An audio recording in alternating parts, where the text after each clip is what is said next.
So another timing chain job on one of these EA888 2-litre TSI engines.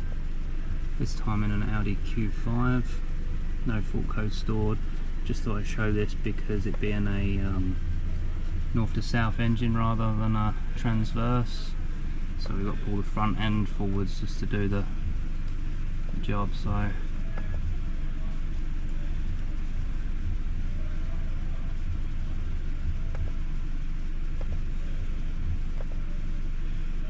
as we can see there, the camshaft adaptation bank 1 phase, negative 5.27, so it's way at the limit of where we want it to be. Anything near to 5, I would say anything above 4 we want to be recommending it. 5 and over, we're starting to worry about it. So yeah, we're going to get this chain done and we'll see what the difference is afterwards. We'll carry out the adaptation afterwards also. This is an AUDI Q5 V8. 2-litre TFSI engine. So as you can see, there's very little space here for us to get in and take the front lower cover off. So we'll pull all this off, and we'll pull this front end forwards, so the bumper's going to come off.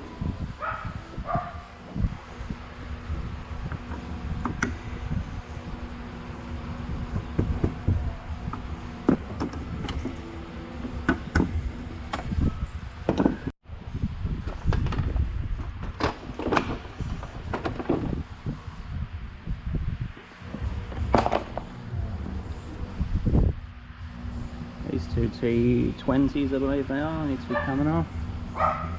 And we can pull this shroud out. Now that airbox shroud is off of here, I want to get these T20s down here on each side, just for the bumper to come forwards. So we're just going to grab these T25s in the wheel arch liner here, each side of the bumper. One up there as well. Once we've got those out, down there as well, we can then pop the bumper. And then we'll get the ones underneath the front as well.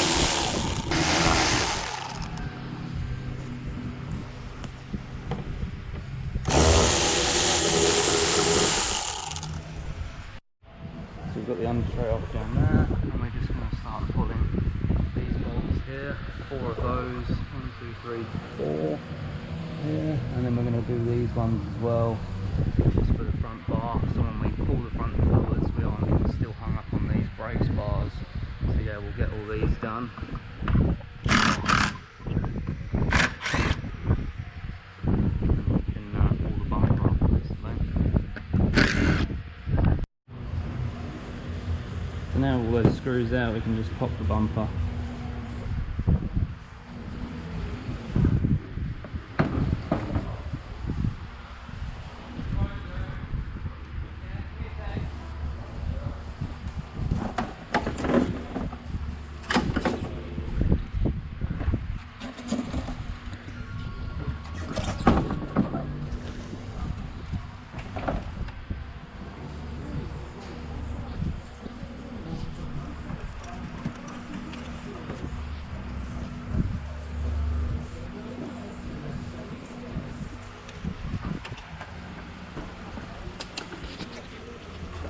You can either unplug these connections, or when in the jam I just twist them out and bumper away then. There's the car with no bumper on. That was quite simple, as you can see. So our next thing is we're going to be undoing these 16mm bolts that you can see in here. There's 3 each side from memory. As you can see in there as well. And there. And we'll be undoing these Torx 30 bolts as well, each side just under the headlights.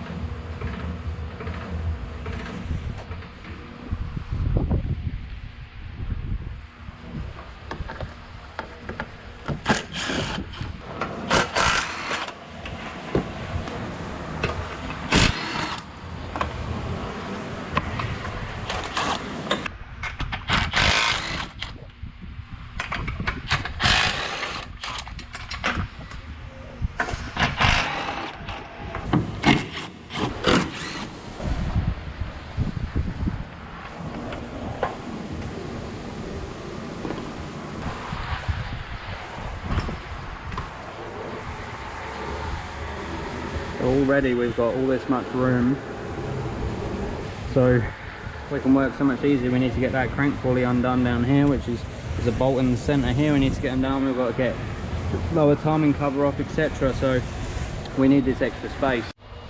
We're just going to start pulling these bolts out of the cam magnet, the control for the variable valve timing, the dipstick tube,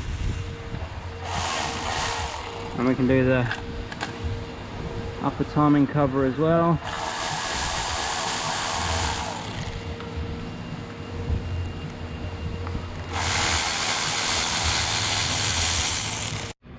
So we've unplugged the oil pressure switch just down here.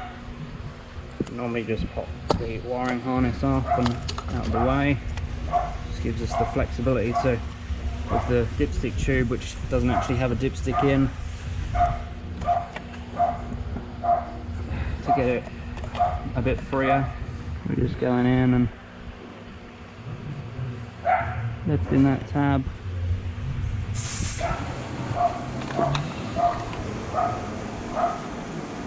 All these seals are getting replaced, so and when we pop that out, there's always going to be oil that's going to come out of that. So we want to kind of reduce the mess.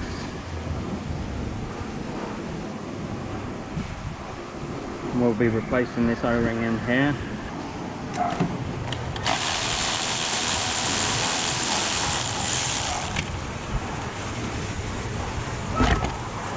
There we go, that guy's off.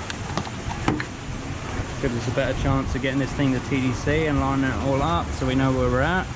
Next thing is we're going to have to take this drive belt off, because obviously we've got to take the crank pulley off. So we just need to get a 16mm spanner, flip the tensioner over to one side, and that's our belt off.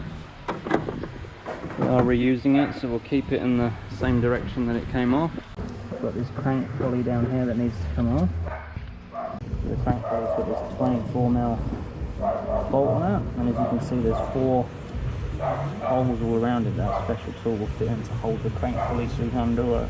So before we take this bolt out for the crank, we're actually going to turn this over and get it roughly near TDC. So we'll show you what the marks look like when it's near TDC, and then we'll get the mark on the crank pulley and show you where that is, and yeah, get it back at TDC, well, true TDC basically. And there is also a measurement from the cam marks to the center of this here, so we can actually even see that we do have a stretched chain mechanically. But as you can just see there, try and hold it a little bit more level with it. As I rotate this engine, you can see that the chain is lifting.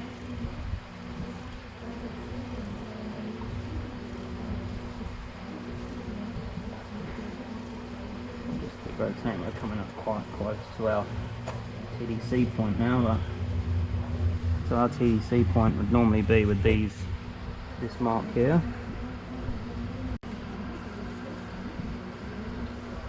And this mark here.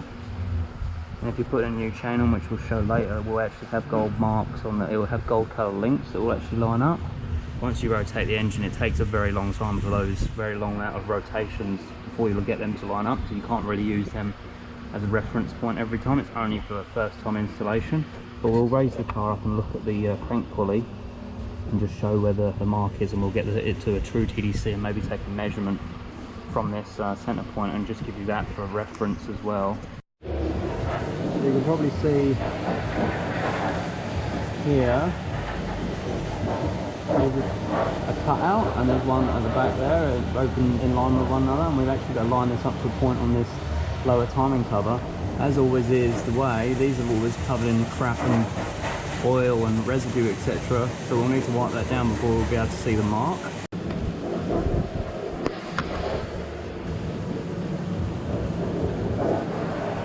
We are actually pretty much bang on TDC. You see, it's actually like a triangle there, that's actually an arrow. And that's lining up with the point. We might be cut past it, but we'll just take that in consideration when we do our measurements. But we'll just to show you the measurements, just to give you a rough idea of what we're looking at here. and it's a 24mm socket for that crank bolt.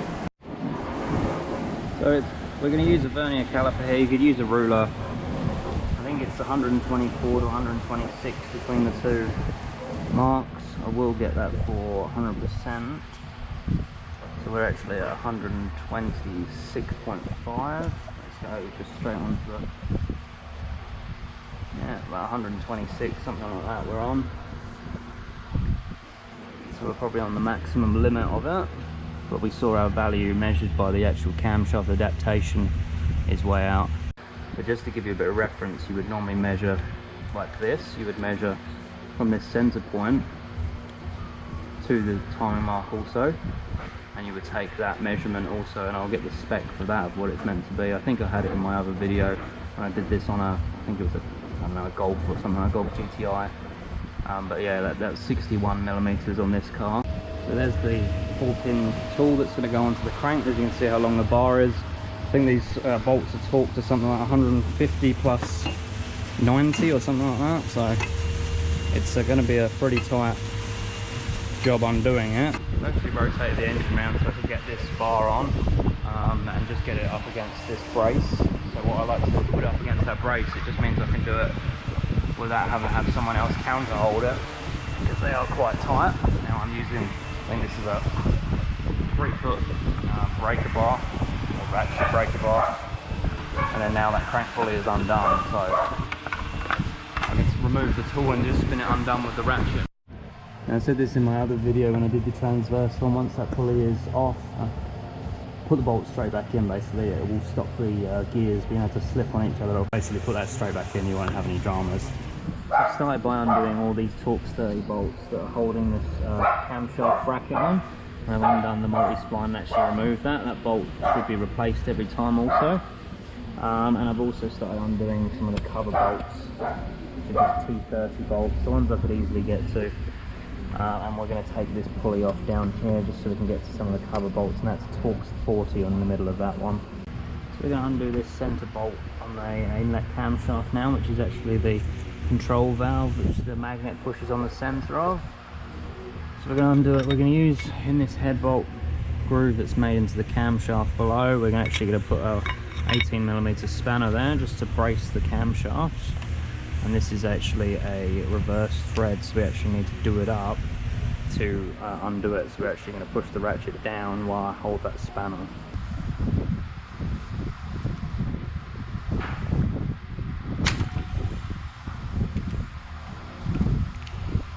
Sometimes it's better to just bump the ratchet. As you can see, that is quite tight. It's actually slipped out, but we haven't actually got the thing undone. Kind of holding it undone. We're trying to, like I say, snap away. It probably would be better without using a flex head ratchet, but sometimes I say you turn the football under it. Again, we're going to do this. It's like the variable belt on it. The variable belt on is a little control, so you go this way now. So this will take off next to this.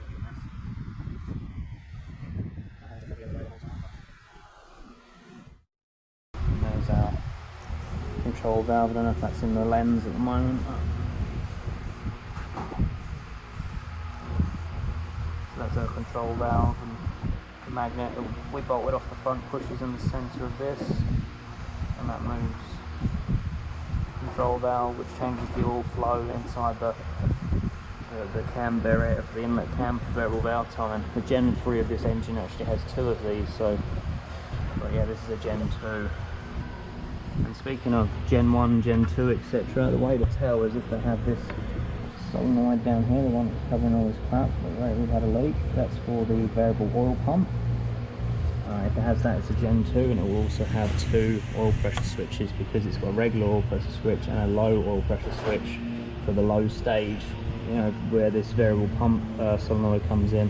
So when it's in the low stage, it will use the low pressure switch, and then when it's in normal operation, it will run off of the high, regular oil pressure switch. So that's the way of identifying 2 oil pressure switches, and it will have that solenoid down there in the upper sump. Now underneath the car, and what we're going to try and do is start showing how that we actually get this lower timing cover off. So we're actually going to start cutting it off with a paint scraper. So what I use is a paint scraper, just sharpen the edge, the regular one. you can grind. I like to grind across the bottom so we're directly hitting onto the metal as well, but this one it isn't at the moment. But what we'll do is we'll just start by putting it in somewhere around here, and we'll just start tapping it along with a small hammer and just follow it all the way along. And if we can get like 35–40% of it cut off along this side, then we'll be able to just pry it off and it'll be weak enough to just pop straight off then. So as we pop the timing cover, we're actually leaking oil because we haven't drained it out. But just to show you what sort of colour this oil is, it's pretty much like, it looks like diesel engine oil. Look at that.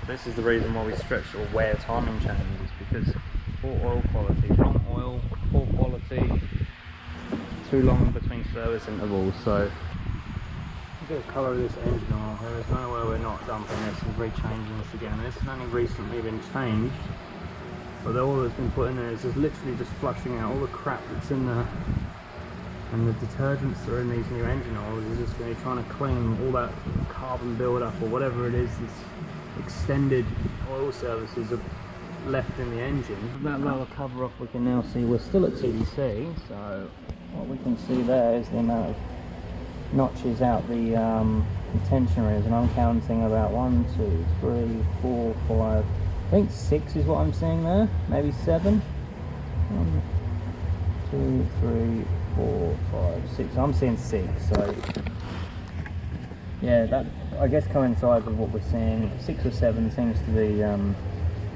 around where the point it's needing a new chain. That means the chain is stretched. The more the tensioner is coming out, the more it's taking out the slack that was made by the slack chain because the chain is worn. Now we can also see this is the old style tensioner as well, with the clasp and the ratchet and pull sort of style mechanism. So this is one with a class action lawsuit, I believe.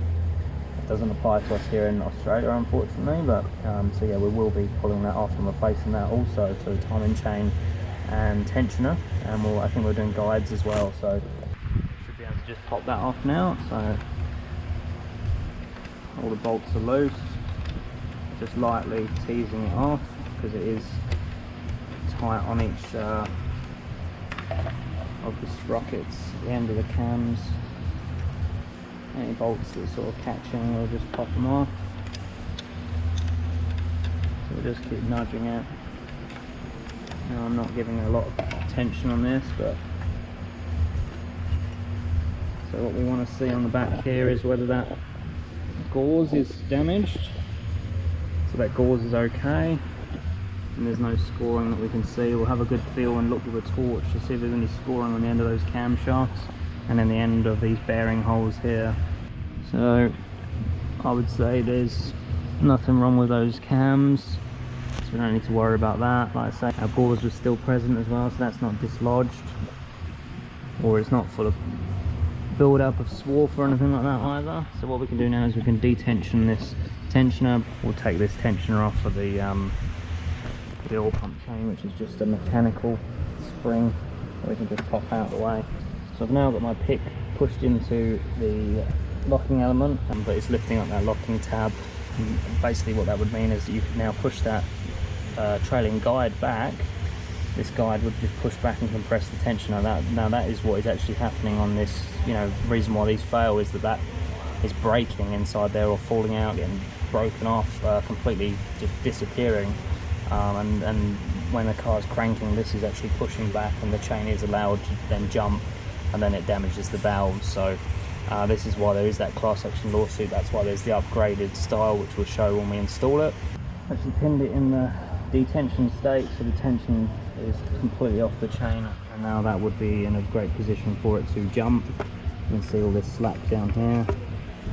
So yeah, we're now ready to remove that tensioner, and we'll take all the guides out, undo these triple square 10 bolts. So now got the guides removed. When you pull the guides out, I don't use the locking tools. There's actually tools that bolt on in these bolts for the bearing saddle, for the exterior camshaft saddle that we removed. I don't use those to lock the cams. You can use them if you want and if you have them. I don't feel the need to use them. I've never used them. I've rebuilt over 100 of these engines for oil consumptions and timing chains, etc, etc. So yeah, like, your call. I just prefer doing it my way with just moving the cams and spanners and stuff, just to get the the chain back on. Just so you're aware though, if you do it that way, the cam will move once the tension is off the chain, so it will actually skip through the, but it's moved from probably here to here. If you've got the timing tools, use the timing tools. This is just the way I do it. So the guide's all out, I'm going to unbolt the tensioner, pull that out, get that out of the way, and then we're ready to start offering up all the new stuff. It's been covered many times before, but the differences between the two chain tensioners, quite visible, different part numbers of course, but just a different way that the locking element works, and just even the way that they're pinned, but same result basically. Like this one, you know, I haven't seen one of these fail yet, so I'm sure someone may have in the world, but comment below if you have. These are the issue ones, don't ever reuse one of these. If you see it in there, replace it. So we've got our new parts in, we've actually got genuine Volkswagen Audi guides, a genuine timing chain. So what we'll try and do is get this one out, do a comparison between the original and the new one. Like I say, this is a genuine chain. I've got no problem with using an IWIS chain, so IWIS, IWIS or IWIS, whatever you want to call it. Normally in Febby boxes the IWIS stuff comes, but that's the ones that I would trust. I would not be putting a Chinese timing chain kit, or you know, like an Amazon timing chain kit or an eBay timing chain kit. It's going to be Chinese. Nothing wrong with things that are made properly in China, but things that are a couple of $100 compared to a proper kit, it's not going to be the same basically, and there's no point in going in here twice.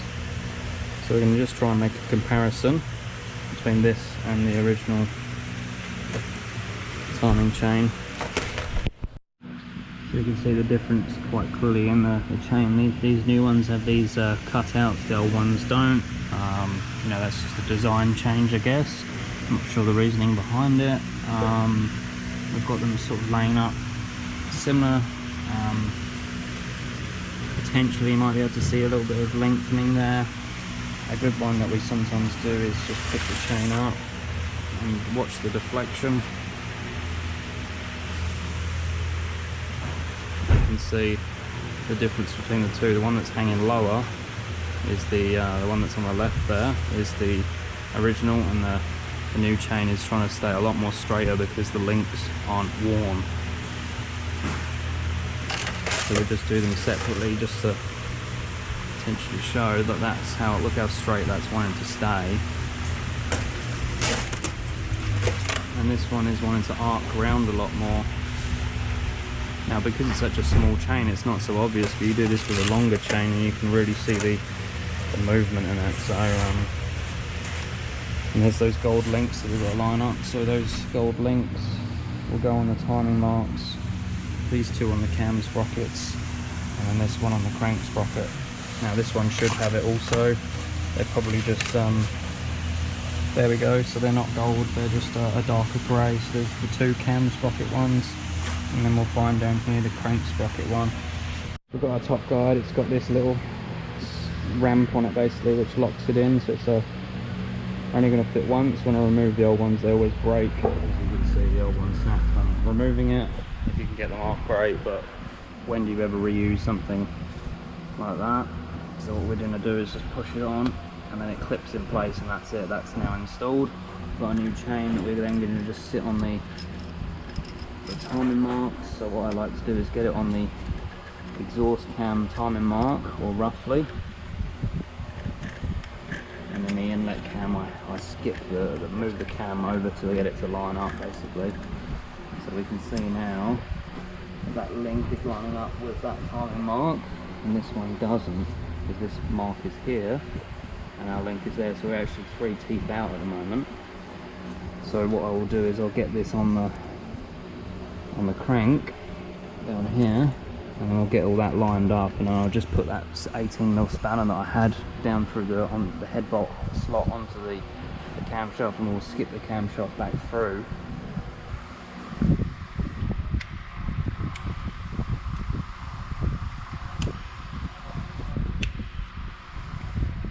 So that's now timed up.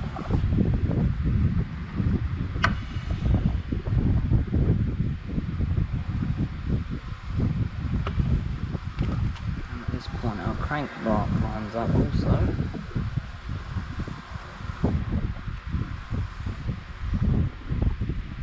So just holding the chain together allows us to get the guides in.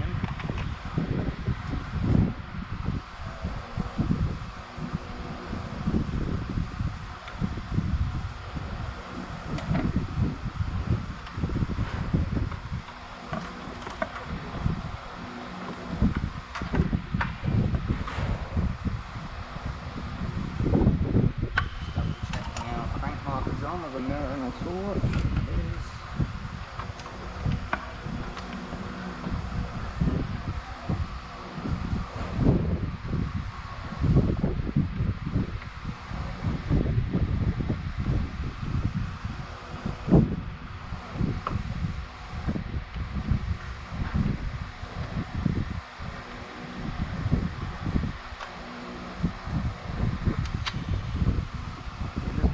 Leading guide in, got the bolts ready as well.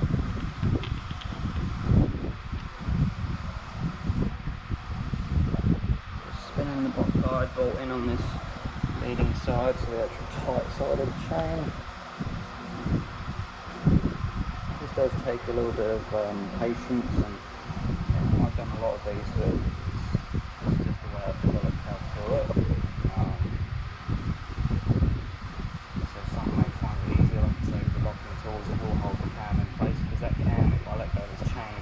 Jump through the timing chain because there's the valves creating tension there to make it jump. So what I do now is I've just got a 24mm spanner on the crank. You can use a ratchet, whatever. I just double it down and rotate it clockwise. As you've seen, this is now got tight. So now all the slack is on the tension side. I've got the guide just sat in there. I can just slide the guide up in place, which will act as our tensioner.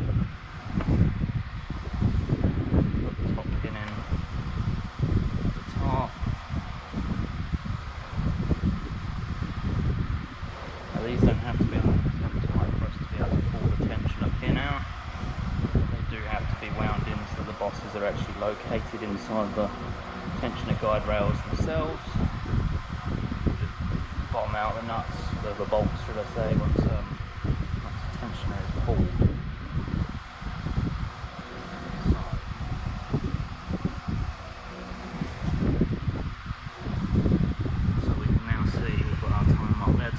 I'd love to show you with a mirror underneath, our timing mark below. Got our timing marks lined up. Hopefully you can see that. Timing mark lined up there. Got a spanner so we could rotate the cam and maintain the cam. We've still got our tensioner pinned. I'm holding this guide, so then it's acting as a tensioner. I can probably let go because of how close it is to the actual tensioner piston. Got our bolts in for the guide, and what we'll do now is we'll pull this pin out. There we go. There we go, so the piston is now pulled out, so that is now a tension chain. You can see the piston is now out. And as we saw, it didn't come out a great amount compared to what it would have been before, because this being a brand new chain. So we're just obviously going to check that our timing marks are still lined up.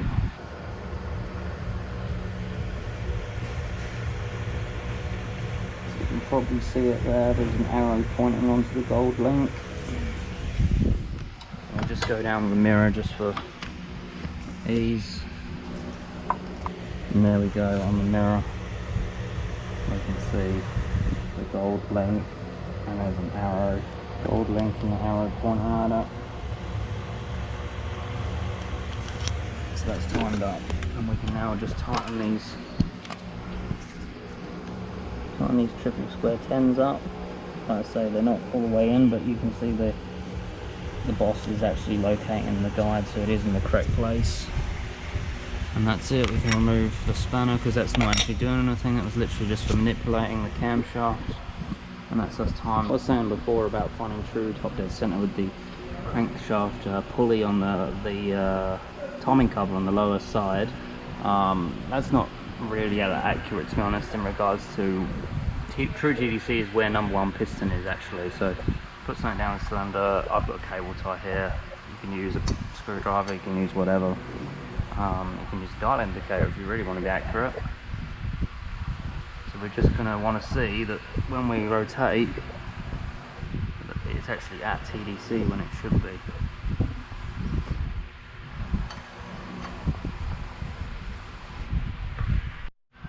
So that's roughly where we left it when we set the timing, but we need to just roll it forward to TDC, and what we'll see is the cable tie will rise a slight bit.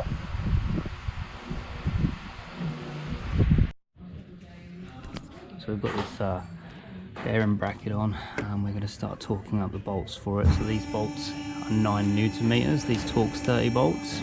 This one is 20 Newton meters plus 90, and it's a renewable bolt. It's a stretch bolt, and this left-hand thread one with a special socket is going to be 35 Newton meters, and we'll counter hold it with the 18mm spanner again. And these guide bolts, all 3 of those are all 20 Newton meters and are reusable, so they can be reused. You don't have to get new ones. So 20 Newton meters on those. Like I said, 9 on the torque 30, 20 plus 90 and renew, and then 35 left hand thread.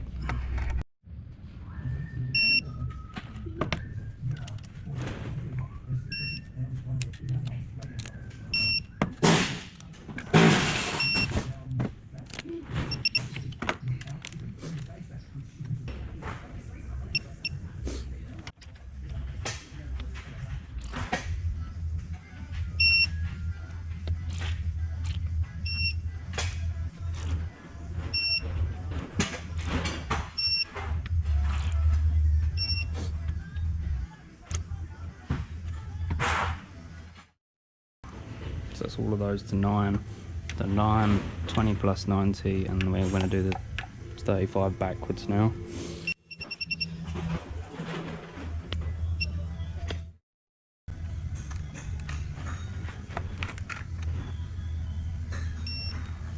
Okay. So now all we've got is a load of boring stuff that we'll probably do off camera. We'll clean up all the surface here for the timing cover. We've got the oil pump chain back on, and we've got the tensioner on that T30 there, and we've got the spring clipped back in. So we'll clean up the covers and get them all back on and torqued up.